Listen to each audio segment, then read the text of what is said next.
Nagsimula ang pelikula noong 1990, sa isang nayon ng India na direktang hangganan ng Pakistan. Nagulat ang lahat sa pagkawala ni Sarabjit, ang kanyang kapatid si Dalbur ay tila nag-aalala. Siya ay tinulungan ng mga taga-nayon upang magsagawa ng paghahanap mula sa mga damuhan hanggang sa hangganan. Nang ang paghahanap sa gabing iyon ay walang resulta at itinuloy sa ikalawang araw sa pamamagitan ng pagdadala ng larawan ng kanyang nakababatang kapatid, at pagkatapos ay tinanong ang halos lahat ng nakakilala niya. Pagkaraan ng 4 na araw ay hindi na natagpuan si Sarabjit at sa ika-5 araw ang mga pinuno ng nayon ng pamilya at mga pulis nagsagawa ng talakayan. Sa halip na tumuon sa paghahanap, ang karamihan sa kanila ay inakusahan si Sarabjit ng sadyang pag-abandona sa kanyang pamilya. Ang pulis ay nagsiwalat na maraming kabataan ang tamad na magsaka at piniling magpuslit ng mga paninda sa hangganan para sa karagdagang pera. Ang asawa ni Sarabjit na si Saprit ay sinabihan ng tiyahin ni Sarabjit na baka si Sarabjit ay nanloloko at nakatira kasama ang kanyang pangalawang asawa sa ibang nayon. Lahat ng mga akusasyong ito ay pinabulaanan ni Dalbur. Malakas ang kanyang paniniwala na ang kanyang nakababatang kapatid ay isang mabuting tao at responsable para sa kanyang pamilya. Pakiramdam niya na ang pag-uusap na ito ay isang pag-aaksaya lamang ng oras. Si Saprit na nadismaya ay piniling umalis doon kasama nila. Sa pag-uwi na alala ni Dalbert ang sandali nang ikasal siya kay Mendev, 6 na taon bago mawala ang kanyang nakababatang kapatid na lalaki. Sa kasal ni Dalbert, ang lahat kasama si Sarabjit ay nagsaya sa party sa pamamagitan ng pag-awit at pagsasayaw ng magkasama. Naging maayos ang buhay ni Dalbert, namuhay ng matiwasay sa piling ng kanyang asawa. Hanggang sa siya ay nabuntis na bumalot sa kanilang dalawa ng kasiyahan maging ang kamag-anak niya. Ngunit nawala ang kanilang mga ngiti nang ipanganak na patay ang sanggol na dinadala ni Dalbert. Nalungkot siya, ayaw niyang ibigay sa iba ang katawan ng sanggol. Ibinigay lamang niya ito matapos makumbinsi siya ni Sarabjit. Mula noong aksidente, madalas na silang magtalo ni Mendev at ang masama pa ay nagsimulang maglakas loob si Mendev na saktan siya. Pinagbawalan ni Mendev si Dalbert na bisitahin si Sarabjit na ginagamot sa hospital. Kaya bumalik siya sa bahay ng kanyang mga magulang kung saan nakatira si Sarabjit at ang kanyang asawa. Ang pagkawala ni Sarabjit na naging dahilan ng madalas na daydream ni Dalbert at nawalan siya ng focus sa trabaho sa loob ng maraming buwan. Si Dalbert ay ginawa ang lahat ng hakbang kasama na ang pagtatanong sa shaman na hanapin ang kinaroroonan ni Sarabjit at ang resulta ay nalaman na si Sarabjit ay nasa Pakistan. Ang pamilya ni Dalbert ay mahirap at walang kakayahan kung kailangan nilang maghanap sa iba't ibang bansa. Matapos ipagpatuloy ang pagdarasal ng hindi sumuko. Pagkatapos ng mga buwan isang hapon sinabi kay Dalbert na nagpadala ng sulat ang postman na walang pangalan ng tatanggap. Ayon sa Cartero galing sa Pakistan ang sulat, pero ayaw tanggapin ni Saprit dahil baka nagkamali lang. Nang marinig ni Dalbert, agad siyang tumakbo sa post office at buti na lang dumating siya bago nagsara ang office. Habang umiiyak binuksan ni Dalbert ang sulat, at tama pala ang kutob niya ang sulat ay galing kay Sarabjit ang kanyang nakababatang kapatid. Sa sulat na ikinwento ni Sarabjit kung bakit hindi siya umuwi ng hapong iyon. Nagtungo sila ng kanyang kaibigan sa bukid malapit sa hangganan para mag-usap at uminom. Nang gabi na si Sarabjit na lasing na, ay balak umuwi dahil natatakot siyang mapag-alitan ni Dalbert. Gayunpaman dahil sa lasing na lasing ay nakalimutan niya kung saan niya itinatago ang susi ng bike at nagpas siyang umuwi na maglakad. Tumawid siya sa hangganan at pumasok sa Pakistan nang biglang dumating ang mga border guard at inakusahan siya na isang espiya. Binugbog siya ng walang awa at hindi pinayagang magsalita. Pagkatapos ay dinala siya sa kung saan. Makalipas ang 3 araw na pagtanto niya na siya ay nasa police station sa Pakistan. Siya ay nalilito kung gaano siya kinasusuklaman ng mga pulis doon. Kahit na sa tingin niya ay wala siyang ginawang mali. Siya ay ikinulong sa isang maliit na hala sa gilid ng bathtub nang hindi binibigyan ng pagkain o inumin. Sumigaw siya para humingi ng tulong ngunit walang sino man sa mga opisyal ang nagmamalasakit. Inakusahan siya ng Pakistani police ng pagiging isang terorista na pinaghihinalaang sa pambobomba sa Lahore dahil patuloy niyang sinasabi na siya ay inosente. Idinagdag ng mga opisyal sa pagpapahirap sa pamamagitan ng paglalagay ng ilang daga. Hindi maiiwasang kailangan niyang patayin ang mga daga at hayaan ang kanyang sarili na matulog kasama ang mga daga at mabahong amoy. Hindi tumigil ang pagpapahirap doon ay isinabot siya ng patiwarik at hinampas. Pagkatapos ay ibinalik siya sa pagkakakulong at hindi nagtagal ay napuno ng tubig ang kulungan na lalong nagpadagdag ng sakit. Sa loob ng mga 8 buwan samot-saring pahirap ang naramdaman ni Sarabjit, at siya na hindi na makatiis ay napilitang umamin na siya espiya. Sa korte si Sarabjit ay nagkaroon ng pagkakataon na makausap ang isang bilanggo na nakaunawa sa kalagayan ni Sarabjit na gustong ipaalam sa kanyang pamilya. Ang bilanggo pagkatapos ay palihim na binigyan siya ng isang panulat at papel, ngunit dahil nagmamadali siya ay ipinadala ang liham na walang pangalan ng tatanggap. Matapos malaman kung nasaan ang kanyang nakababatang kapatid na lalaki si Dalbert at ang kanyang pamilya ay sinubukang humingi ng tulong sa lokal na pulis. Samantala si Dalbert sinubukang replyan ang sulat, pero laging ibinabalik ng postal office, hanggang sa pinalitan ni Dalbert ang pangalan ng recipient kay Ranat Singh. Biglang may dumating na bata at sinabing may TV news broadcast na tungkol kay Sarabjit. Si Dalbert agad sumugod sa isang stall na may TV, doon parang ilang residente na ang nakikiusyoso na nanonood. Gayunpaman dahil sa pagkakaiba ng lengguwahe ay hindi nila alam kung ano ang sinasabi ng news anchor. Na inakala ng isang residente na ayos lang si Sarabjit, dahil tila nakangiti pa rin siya. Noong araw na iyon hindi umalis si Dalbert sa harapan ng TV, na umaasang ibabalita muli ang tungkol kay Sarabjit. Noong gabing iyon ay natulog si Dalbert sa pag-asang makikita niya ang kanyang kapatid na lalaki. Muli sa umaga ang parehong bata ay ginaysan siya habang nagdadala ng isang pahayagan. Ang pahayagan ay nagulat na si Sarabjit ay itinuturing na espiya at hahatulan ng kamatayan. Hindi agad naniwala si Dalbert at iniuwi ang pahayagan upang malaman ng kanyang ama. Kinumpirma ng kanyang ama na si Sarabjit na inakalang espiya ay papatayin dahil sa pambobomba. Ngunit hindi pa natukoy ng korte ang petsa ng pagpapatupad. Ang pagdinig sa balita ang asawa ni Sarabjit at tahimik lang at yamakap sa anak nito sa gulat. Nakiusap ang ama kay Dalbert na mabilis na iuwi si Sarabjit bago pa mapatupad ang execution. Siyempre gusto nilang makauwi si Sarabjit sa lalong madaling panahon. Ngunit sa sandaling ito ay nalilito sila kung ano ang dapat nilang gawin, habang ang kanilang ulat sa lokal na pulisya ay walang tugon. Sinubukan ni Dalbert na makipagkita sa mga opisyal sa lugar, ngunit nawalan ng kabuluhan. Ang isang pulis na iminungkahi na ang bagay na ito ay direktang dalhin sa punong ministro dahil ang usaping ito ay may kaugnayan sa dalawang bansa. Sa kabilang banda namuhay si Sarabjit sa isang miserableng buhay, inilagay siya sa maruming selda. Ang kanyang mga paa at kamay ay nakadina at ang kanyang katawan ay mukhang napakapayat dahil isang piraso lang ng tinapay ang pinakain araw-araw. Isang araw ay binigyan siya ng isang tagahatid ng tinapay ng isang sulat at ang sulat ay isang tugon sa sulat na kanyang ipinadala dati. Siya ay naantig sa kaligayahan nang malaman niyang maayos na ang kanyang asawa at pamilya. Ang sulat ay nagpaalala sa kanya ng masasayang panahon kasama ang kanyang pamilya at nagpangiti sa kanyang mukha. Si Dalbert ay nakarating sa kabisera ng India na napakalayo sa kanyang nayon. Sinubukan niya upang makipagkita sa punong ministro, ngunit sa loob ng ilang araw ay palagi siyang tinatanggihan ng gwardya. Pagkatapos ay pinayuhan siyang makipag-appointment muna sa pamamagitan ng pagtawag sa sekretarya ng punong ministro na ang numero ay nakasulat sa aklat ng telepono sa bawat pampublikong telepono. Pagkatapos nito tuwing umaga ay bumibisita si Dalbert sa ilang public telephones para subukang makipag-appointment. Ngunit dahil sa dinami-dami ng gustong magreklamo ay hindi naging madali para sa kanya na magsampa ng kanyang reklamo ngunit paulit-ulit pa rin siya tuwing umaga hanggang tanghali. Kumakain at umiinom din siya sa paligid ng pampublikong telepono, kahit na makatulog sa square malapit sa telephone. Sa hapon ay nagdasal siya sa templo kung saan nagpalipos din siya ng gabi. Isang gabi tinanong ng pari kung gaano siya katagal doon na malayo sa kanyang pamilya. Mariing sinagot ni Dalbert na magpapatuloy siya hanggang sa magkaroon siya ng appointment para makipagkita sa punong ministro. Kahit ilang linggo o buwan pa, lumipas ang mga araw hanggang sa umabot sa isang taon ang termino ng pagkabilanggo ni Sarabjit. Regular siyang nagtatrabaho sa ibang mga bilanggo at kapag may oras siya ay susulat siya ng liham at pagkatapos ay ipapadala niya ito sa naghatid ng tinapay para ipadala. Kahit na isang taon nang nakakulong si Sarabjit, si Dalbert ay hindi pa rin nakakapag-appointment para makipagkita sa Prime Minister. Buti na lang sa oras na ito ay may pampublikong telepono sa kanyang baryo at pagkatapos ng halos 8 buwan sa wakas ay nakakuha siya ng appointment sa Prime Minister of India. Magkikipagkita lang siya ng ilang minuto kaya hindi siya nasagot ng mayos ng ministro. Ang liham mula kay Sarabjit ay walang kasiguraduhan, kahit na si Dalbert at ang kanyang pamilya ay regular na nagpapadala ng liham.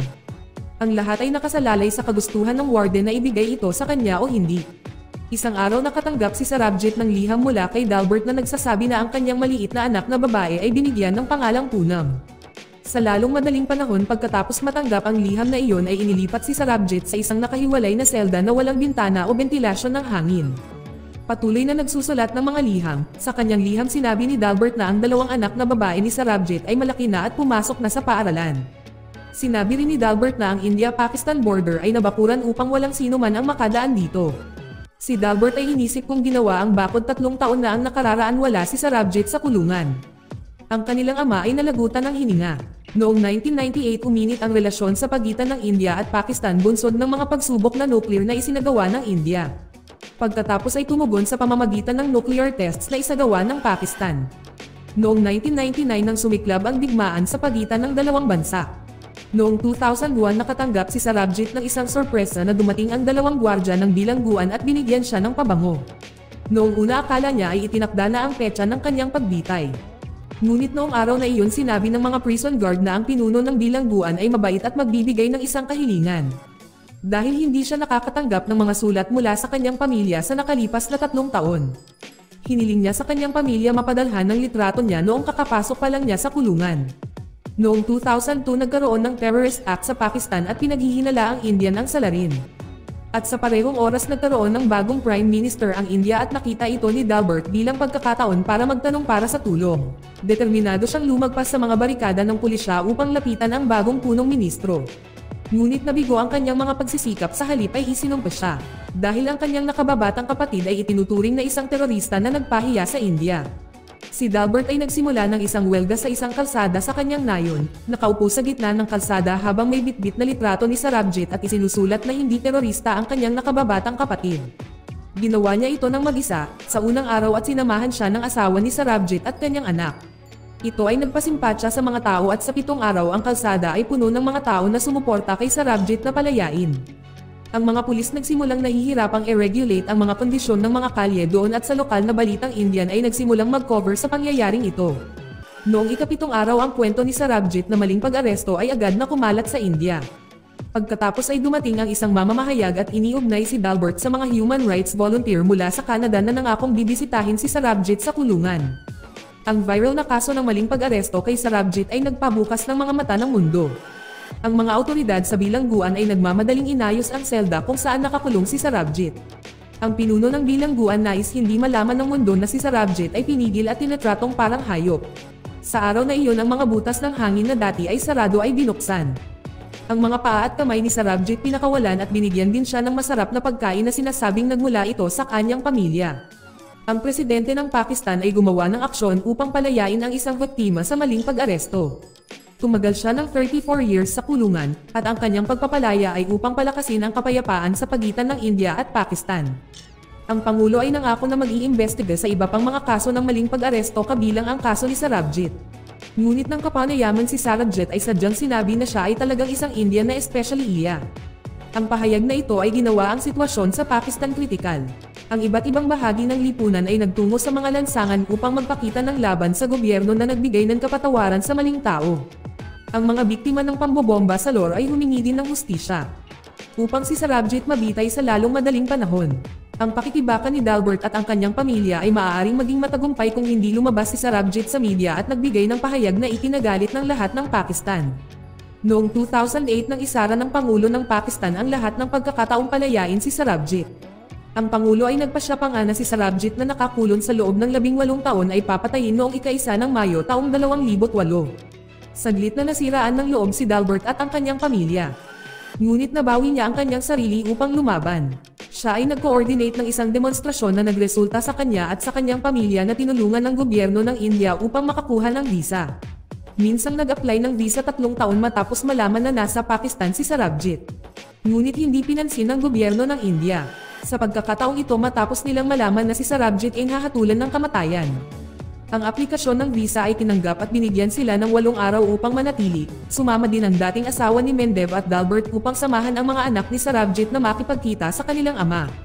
Pagdating nila sa Lahore, si Dalbert at ang kanyang pamilya ay inilagay sa guest room ng pasilidad ng bilangguan at sila ay naiwan na maghintay ng 2 araw bago sila pinayagang makita si Sarabjit. Samantala si Sarabjit ay sinabihan na ang kanyang pamilya ay darating bukas at binigyan siya ng isang gwardya ng isang balde ng tubig upang ihanda ang kanyang sarili. Ginamit niya ang tubig sa paglabas sa lahat ng kanyang maruruming damit at mop.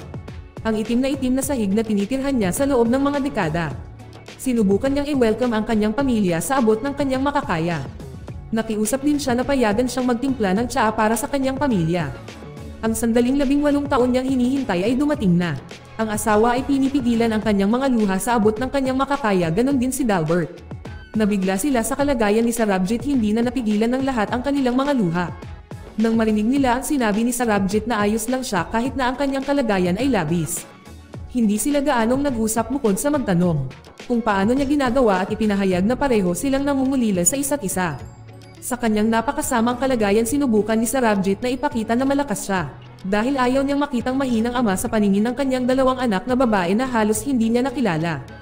Ang dalawa ay dahan-daang lumapit at nagpakilala. Si Sarabjit ay kaya lamang ipagdasal ang kanyang mga anak na babae na manatiling malusog at mamuhay ng magandang buhay. Mukhang malungkot si Poonam nang makita niya ang payat na katawan ng kanyang ama at ang mga galos sa kanyang bukong-bukong. Ang mas nakakalungkot pa ay nang makita siya ng kanyang pamilya na tikman ang mapait na patatas na ginawa ng kanyang asawa gamit ang food bowl na ginagamit niya. Sa lahat ng oras na ito na mukhang mas madumi kaysa sa animal food bowl. Sabi ni Sarabjit na ang pagkain daw ang pinakamasarap na pagkain na naranasan niya sa nakalipas na 18 taon. Binigay din niya ang tsaa na tinimplahan niya at tinikman ito ni Dalbert, sabay sabing napakasarap ng tsaa tulad ng tsaa na ginagawa niya sa bahay. Natapos ang dalaw at agad na pinakiusapan ng mga gwardya ang pamilya ni Sarabjit na umalis na sa kulungan. Ang paghihiwalay na ito ay sobrang dramatic na kahit si Sarabjit mismo ay hindi makatingin sa kanyang pamilya. Nang umalis sila sa selda sila ay labis na nadismaya matapos maghintay ng 18 taon ay binigyan lamang sila ng 47 minutong oras ng pagkikita. Ngunit wala silang ibang nagawa kundi ang sumuko na iniwan si Sarabjit. Ilang araw na lang mula sa pagbitay nang bumalik si Dalbert at ang kanyang pamilya sa India. Sinabi ng isang opisyal na maaantala ang death row dahil sa pagpapalit ng bagong gobyerno. Sinabi rin ng grupo ng mga mamamahayag na nagko-cover sa kaso at tila natuwa si Dalbert na marinig ito. Samantala ang isang nagngangalang Awais na matagal nang sumusubaybay sa kaso ni Sarabjit ay lumitaw. Siya ay isang abogado na kusang loob na gustong magbigay ng legal na tulong kay Sarabjit. Nagawa niyang makipagkita kay Sarabjit at hiniling sa kanya na pumirma sa isang form upang makakuha ng pahintulot na palitan ang kanyang naunang abogado. Habang nagpapalam si Awais, sinabi niya na gagawin niya ang lahat para matulungan si Sarabjit na magsampa ng apela sa korte. Sa panahon ng paghahanda para sa apela ng pamilya ni Sarabjit ay abala rin sa kasal ng panganay na anak ni Sarabjit. Ngunit hindi totoo ang ngiti sa kanilang mga mukha nang maalala nilang nasa kulungan pa si Sarabjit. Kailangan itigil ang seremonya dahil dumating ang mga pulis na may balita na ang tunay na terorista ay naaresto sa New Delhi. Mas madaling mailigtas ng pulisya ng India si Sarabjit kung isasaalang-alang na ang tunay na terorista ay nahuli na. Ngunit ito ay lumabas na ang mga pulis ay tila walang pakialam kay Sarabjit dahil sa pandaraya sa pambobomba at walang nakitang ebidensya. Dagdag pa dahil sa hidwaan ng dalawang bansa ang mga tao ay nagsimulang magkapuot sa isa't isa.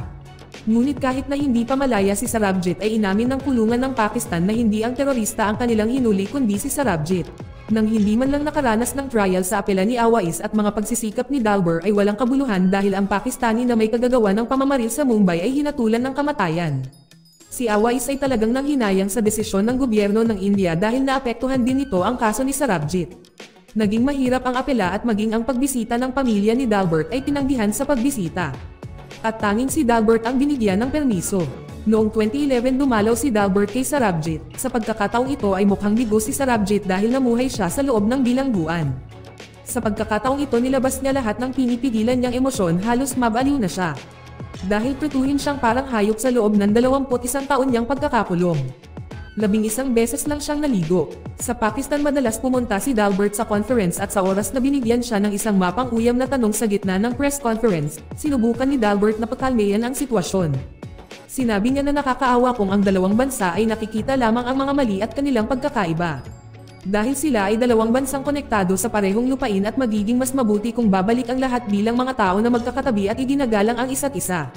Natitiyak niya na walang nakikitang makipagtalo at nanindigan siya para sa kapayapaan. Nagtagumpay si Dalbert na makuha ang simpatiya ng mga mamamayang Pakistani kasama ang mga gwardya sa kulungan kung saan nakakulong si Sarabjit. Ang lahat ay pinalakpakan ang tapang ni Dalbert at labis na ipinagmamalaki ni Sarabjit ang ginawa ng kanyang kapatid.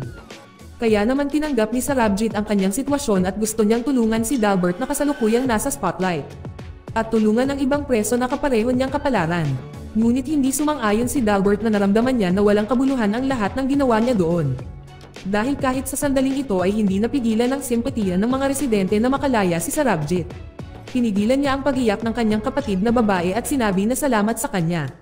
Makalipas ang ilang oras si Dalbert, ipinagpatuloy ang kanyang buhay pabalik sa nayon siya at ang kanyang pamilya ay nakakuha ng magandang balita sa Indian at Pakistan na sinubukan ng isang gobyerno na mapabuti ang kanilang relasyon. Isa sa mga hakbang na ginawa ng gobyerno ng India ay ang pagpapalaya sa mga bilanggo ng Pakistan. Hindi nagtagal matapos makatanggap si Dalbert ng kumpirmasyon mula sa mga paraan na malapit nang mapalaya si Sarabjit. Ang pamilya ay napuno ng pasasalamat at kagalakan at maging ang isang nayon na ipinagdiwang sa pamamagitan ng pagsasalo-salo. Sa araw ng pagpapalaya kay Sarabjit ay may kakaibang bagay. Lumitaw ang mga mamamahayag na nagsimulang makatanggap ng mga tawag na nagsasabing mayroong hindi pagkakaunawaan patungkol sa planong pagpapalaya. Lumabas na ang balitang sa simula palang palalayain na ang preso na si Sergey at hindi si Sarabjit. Nang narinig ito si Dalbert ay nanatiling tahimik na malungkot ang mukha. Habang si Saprit at ang kanyang dalawang anak na babae ay hindi na naitago ang kanilang mga luha. Si Dalbert saka nagkulong sa kanyang kwarto at sinubukang magbigti, buti na lang napigilan ang kanyang pagtatangka bago pa mahuli. Sa gabi na nakita ni Saprit si Dalbert na nakahiga pa rin si Saprit na humiling sa kanyang hipag na huwag sumuko. Matapos ang insidente, ipinagpatuloy muli ni Dalbert at ng kanyang pamilya ang hunger strike sa harap ng opisina ng punong ministro ng India. Ngunit muli ang kapaligiran sa pagitan ng dalawang bansa ay nag-init. Matapos ipahayag ng India na papatayin nila ang may kagagawan ng pamamaril sa Mumbai Hotel. Ang balita ng pagpatay sa mga mamamayan ng Pakistan at hiniling nila na si Sarabjit ay bitayin din bilang paghihiganti para sa India. Noong 2013 ginawa ni Sarabjit ang kanyang gawain sa bilangguan, ngunit nagsimula siyang mag-alala dahil maraming mga Pakistani na bilanggo ang napupuot sa kanya.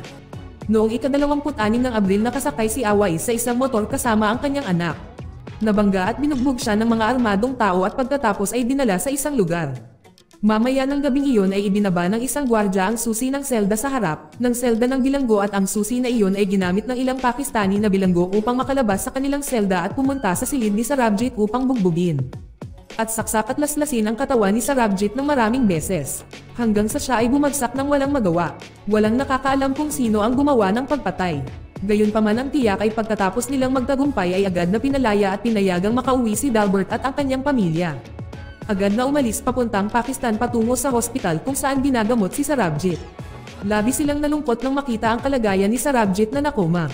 Pagkatapos ay nag-alok away sa kanila ng isang lugar na pansamantalang tutuluyan ngunit tinanggihan ang alok dahil babalik sila kaagad sa India upang subukang magpagamot doon. Hindi nagtagal at ilang tao ang dumating sa isang paraan at binyantaan siyang umalis sa Pakistan kung gusto niya ang kanyang pamilya maging ligtas. Nagmaglaon dumating ang gobyerno ng India para iulat na namatay si Sarabjit sa hospital. Nang marinig na sumuko lang si Dalbert at hilingin sa gobyerno na ibalik ang bangkay ng kanyang kapatid sa India. Sa loob ng 23 taon na muhay si Sarabjit na parang hayop at malayo sa kanyang nayon, sa wakas ay bumalik siya sa kanyang nayon matapos malagutan ng hininga noong Mayo taong 2013. Si Sarabjit ay hinilagay sa kanyang bayan kasama ang mga panalangin ng lahat ng mga taga-baryo. Makalipas ang isang linggo ay ipinadala sa kanyang bahay ang mga gamit ni Sarabjit at ang bawat isa ay inilabas at iniimbak sa parehong lugar. Pagkatapos ipinagpatuloy ni Dalbert na ipaglaban ang hustisya para sa mga taong may parehong kapalaran kay Sarabjit. Wala siyang pakialam kung sino o saan nanggaling ang tao. Susubukan pa rin niyang tulungan ang mga nangangailangan nito. Ngunit kapag nakatira na ang kanyang pamilya sa Sweden at sa kanyang pakikibaka ay nagtagumpay siya sa pagpapalaya sa 4 sa 33 Indian na mga presong na aresto. Gayunpaman, ipinakita ng data na noong ika-1 ng Hulyo taong 2015 ay mayroon pa ring 403 na mga Indian na naaresto sa mga kulungan ng Pakistan at 278 na mga Pakistanis ang nakakulong sa mga bilangguan ng India. Lahat sila ay nakakulong sa hindi malinaw na mga kaso at naghihintay na makauwi. Dito nagtatapos ang pelikula. Salamat sa panonood.